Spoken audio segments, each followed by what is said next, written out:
Good morning, student. This is your ninth class chemistry and we were discussing lesson number 4 structure of atom, जिसमें हमने structure of atom discuss किया, Bohr model, किस तरह से उसमें shell में electrons fill होते हैं, ठीक है, इलेक्ट्रॉनिक कॉन्फ़िगरेशन डिस्कस की, वैलेंसी डिस्कस की, और लास्ट टाइम हमने मास नंबर और atomic number, number of protons, electrons, neutrons, ये सब डिस्कस किया था।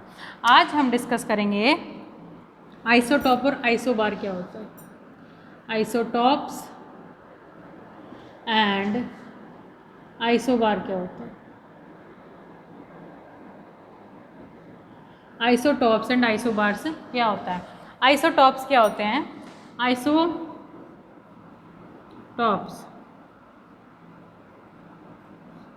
जब टॉप डिफरेंट होता है, टॉप यानी कि ये एलिमेंट था हमारा, टॉप पे क्या था? मास, नीचे क्या था? नंबर,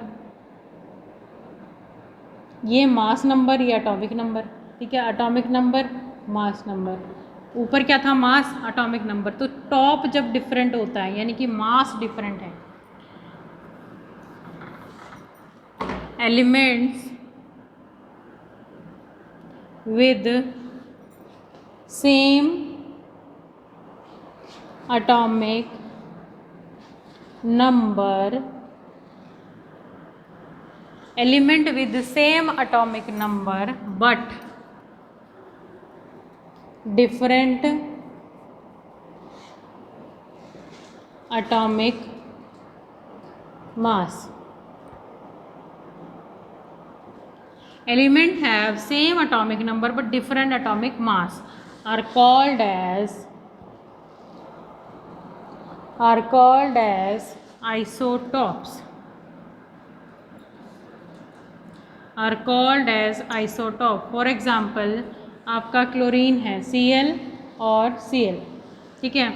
एक क्लोरीन दो फॉर्म में एग्जिस्ट करता है नेचर में, एक क्लोरीन का मास 35 है, एक क्लोरीन का मास 37 है, तो ये दोनों क्या हैं? Isotopes. Elements with the same atomic number, atomic number same है दोनों का, 17, ठीक है। Element with the same atomic number 17 but different atomic mass, atomic mass अलग अलग होते हैं, 35 और 37, उसको हम क्या कहते हैं? उसको आइसोटॉप्स बोलते हैं, उसको आइसोटॉप्स। तो क्लोरीन इनका मास अलग अलग है, 35 और 37, नंबर सेम है, तो ये हो गए आपके आइसोटॉप्स। आइसोटॉप का एक और एग्जाम्पल हाइड्रोजन है आपका, हाइड्रोजन और हाइड्रोजन, इसका 1, 2 और 3 होता है एटॉमिक मास, ठीक है, 1, 2 और 3 होता है इसका एटॉमिक मास। क्लोरीन में तो हम इसको सेम ही बोलते हैं, क्लोरीन ही बोलते हैं। प्रोटियम, ड्यूटीरियम और ट्रिटियम, प्रोटियम, ड्यूटीरियम और ट्रिटियम, ये हाइड्रोजन के 3 आइसोटॉप्स हैं। प्रोटियम, ड्यूटेरियम और ट्रिटियम हाइड्रोजन के 3 आइसोटॉप्स हैं, और क्लोरीन के 2 आइसोटॉप्स हैं। इन सब में क्या है? डिफरेंट मास नंबर, ठीक है, जो इनका एटॉमिक मास अलग अलग है, 1, 2 और 3 एटॉमिक मास है। इसमें कितना था एटॉमिक मास? क्लोरीन में भी डिफरेंट था, क्लोरीन में कितना है? 35, 37, और एटॉमिक नंबर कितना था? 17। ये हैं आपके आइसोटॉप्स। उसके बाद नेक्स्ट आता है आपका आइसोबार, नेक्स्ट आता है आइसोबार। आइसोबार क्या होते हैं? कुछ डिफरेंट एलिमेंट, आइसोबार क्या होते हैं? कुछ ऐसे एलिमेंट जिनमें मास नंबर सेम होता है लेकिन एटॉमिक नंबर अलग होता है, यानी कि वो एलिमेंट ही डिफरेंट होते हैं। कुछ एलिमेंट्स ऐसे हैं जिनका मास सेम है लेकिन वो अलग अलग हैं, आइसोबार्स। Elements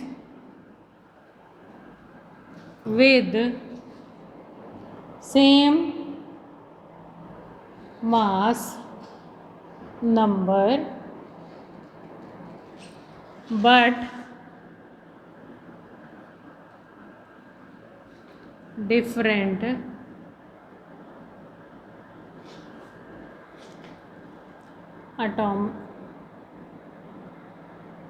atomic number.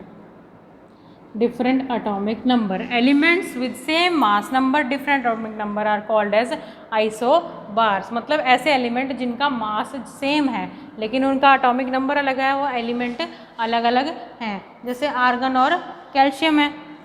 ठीक है, आर्गन और कैल्शियम है. आर्गन का क्या कितना होता है एटॉमिक नंबर 18, कैल्शियम का 20, लेकिन इनका जो वेट है ऑलमोस्ट 40 के इक्वल होता है दोनों का. इसका जो वेट है ऑलमोस्ट 40 होता है.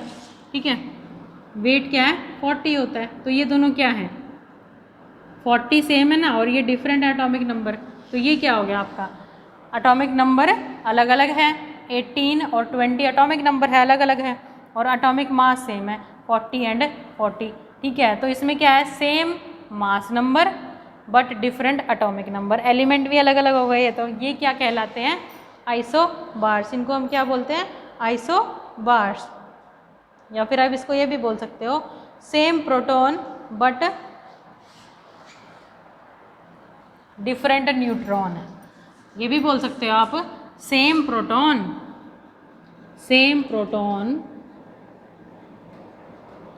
बट डिफरेंट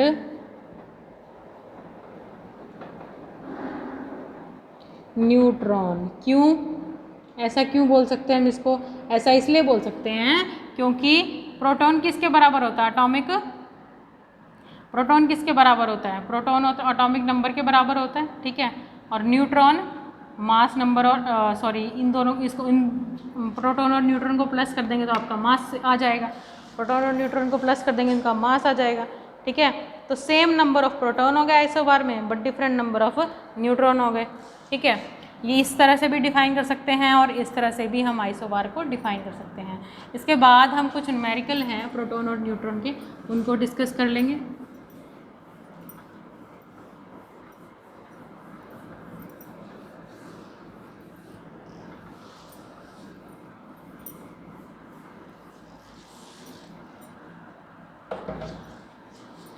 प्रोटॉन और इलेक्ट्रॉन. हाँ, इलेक्ट्रॉन्स जो हैं उनको रिप्रेजेंट कैसे करते हैं ये देखेंगे हम. एक टॉपिक रह गया आपका लास्ट सिलेबस का, रिप्रेजेंट कैसे करते हैं. फॉर एग्जांपल आपका है सोडियम. सोडियम का एटॉमिक नंबर होता है 11. उसके शेल लिखेंगे KLMN और इलेक्ट्रॉन कैसे फिल करेंगे उसमें 2 8 1 फिल हो गए. अब बनाएंगे इसको इस तरह से. न्यूक्लियस बन गया, K शेल बन गई, L शेल बन गई और M बन गई. ठीक है, K शेल में कितने हैं 2 इलेक्ट्रॉन्स. 2 इलेक्ट्रॉन्स यहाँ शो करेंगे हम.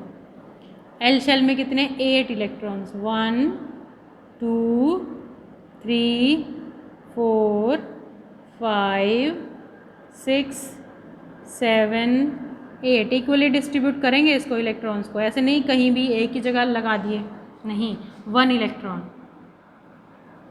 तो इस तरह से ये रिप्रेजेंटेशन होती है किसकी इलेक्ट्रॉन्स की. इलेक्ट्रॉन्स को हम इस तरह से रिप्रेजेंट करते हैं. आपके एग्जाम में भी आ सकता है कि हाउ टू रिप्रेजेंट सोडियम के इलेक्ट्रॉन को रिप्रेजेंट करके दिखाइए.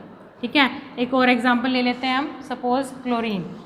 क्लोरीन का ले लेंगे यहाँ पर एग्जाम्पल. क्या होता है एटॉमिक नंबर 17.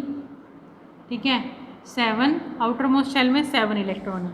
2 इलेक्ट्रॉन 8 इलेक्ट्रॉन 2 3 1 2 3 4 5 6 और ये 7.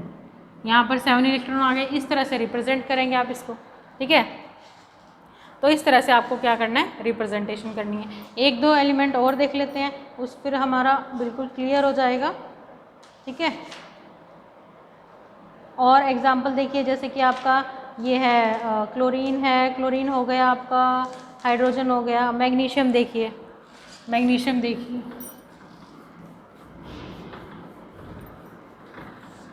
मैग्नीशियम. मैग्नीशियम का एटॉमिक नंबर होता है 12. आउटर मोस्ट शेल में 2 इलेक्ट्रॉन, सेंटर में वही न्यूक्लियस, K शेल, L और ये M. K में कितने हैं 2 इलेक्ट्रॉन्स हैं आपके. L में 8 इलेक्ट्रॉन है.